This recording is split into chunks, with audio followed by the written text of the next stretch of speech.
Bonjour, ici Caroline de What Color is Your Communication. Aujourd'hui, j'aimerais revenir sur les groupes Facebook. Donc, j'ai une question qui m'a été posée la semaine passée par une personne qui me demandait si elle devait administrer son groupe Facebook de la même façon que sa page professionnelle. Donc, la réponse est évidemment non. Et voilà, ça m'a donné l'idée de faire cette vidéo et de vous donner 5 recommandations si vous êtes dans cette démarche de vouloir créer un groupe Facebook pour votre activité, pour vous donner davantage de visibilité, pour asseoir votre expertise et pour vous rapprocher de votre cible. Donc c'est une bonne chose d'avoir un groupe, ça peut être ultra bénéfique et très intéressant. Maintenant, première question à vous poser, et ça c'est une de mes recommandations, c'est est-ce que vous avez le temps de gérer un groupe? Parce que finalement, un groupe Facebook, on a l'impression que ça fait partie de Facebook et que c'est voilà, ça va être un copier-coller de sa page, mais non. Un groupe Facebook, c'est un canal en soi sur lequel il va falloir bah, définir des objectifs, déployer une stratégie et investir du temps. Donc, est-ce que vous avez ce temps? Deuxième question, ou deuxième recommandation en tout cas, c'est de voir qui est-ce que vous voulez attirer au sein de ce groupe. Donc, définissez bien le profil de la type de personnes que vous voulez accueillir au sein de ce groupe.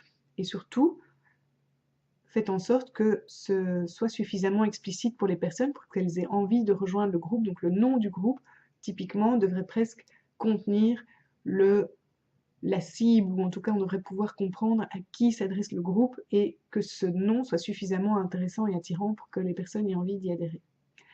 Troisième recommandation, mettez des règles. Donc voilà, Facebook, les groupes Facebook, c'est comme votre maison. Quand vous accueillez des nouveaux visiteurs, ils ne font pas n'importe quoi, ils se soumettent aux règles de la maison. Vous êtes là pour les accueillir, mais eux sont là aussi pour respecter la façon dont vous vivez au sein de votre maison. Donc vous pouvez mettre ces règles dans le descriptif du groupe, les afficher ou épingler un commentaire. Vous pouvez aussi mettre des règles d'adhésion. Donc certains entrepreneurs vont conditionner l'adhésion au groupe moyennant l'adresse email. D'autres vont conditionner ou filtrer l'adhésion avec quelques questions. D'autres groupes sont ouverts à tous et c'est simplement vous, en tant qu'administrateur du groupe, qui pouvez choisir d'accepter ou de refuser une demande d'adhésion. Alors, quatrième recommandation, et c'est bien sûr la plus importante, c'est de gérer votre groupe de façon désintéressée. Vous êtes vraiment là pour partager votre expérience, partager votre expertise, donner des conseils, donner des recommandations. Donc si vous êtes dans cette démarche-là, vous verrez que votre groupe aura son succès. Donnez aussi la possibilité à vos membres de s'exprimer, soit selon un code et des usages très précis, comme par exemple une publication et ils peuvent s'exprimer en commentaire, soit en publiant directement au sein du groupe, mais sans pour autant faire leur autopromotion, d'où l'importance de mettre des règles au départ, parce qu'en effet, vous n'avez pas envie que votre groupe se transforme en pitch publicitaire. Cinquième recommandation, et ça je réponds à la question, n'envisagez pas votre groupe comme votre page Facebook. C'est vrai que sur les réseaux sociaux, de manière générale, on est dans une démarche non commerciale, une démarche de partage, de confiance et de communauté, de construction de communauté.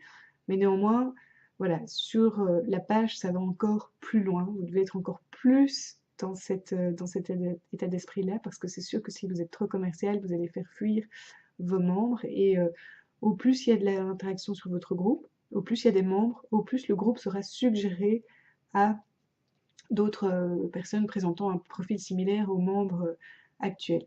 Donc voilà, à voir aussi dans vos objectifs si l'objectif du groupe est de croître et d'être plus important en termes de taille ou bien de rester confidentiel. Donc ça dépend un petit peu des objectifs.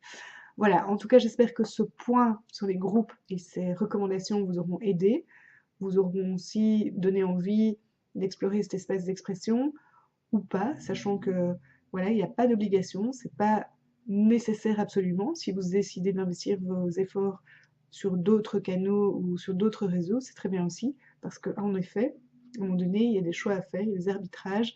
Vous ne pouvez pas être partout tout le temps en même temps, en tant que solo entrepreneur, si vous n'avez pas de ressources pour vous aider. Donc c'est très important de vous poser ces questions-là en amont. Voilà, je vous souhaite une très belle fin de journée et puis si vous avez des questions, je vous invite à me les poser directement via mail caroline@whatcolorisyourcommunication.com. À très bientôt, au revoir.